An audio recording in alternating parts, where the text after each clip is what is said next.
Jollibee in Taiwan? Totoo ba? Sakto at birthday nga kasi ng kapatid ko ngayon at nakikrib nga daw siya sa Jollibee. Kaya dali-dali ko na siyang dinala dito sa may Jollibee sa may Kaohsiung. Correction mga tol, Jollibee ha, hindi Jollibee.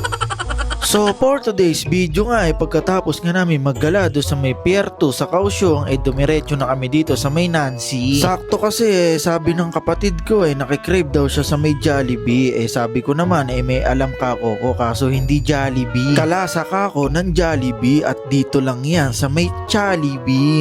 At konting likot nga lang nandito na tayo sa may Jollibee. Madali nga lang pala siyang puntahan mga tol. I-search nyo lang Jollibee. Ilang beses ko na nga palang ito napanood sa mga kaibigan nating content creator dito sa Taiwan at talaga namang nakikrave na ako. Noon pa man paborito ko na talaga yung Jollibee. At kung makikita nyo nga marami silang ino-offer dito at meron nga pala silang parang combo meal dito. Matik doon tayo sa may combo meal kasi talagang literal nawawalwaling ko itong Jollibee.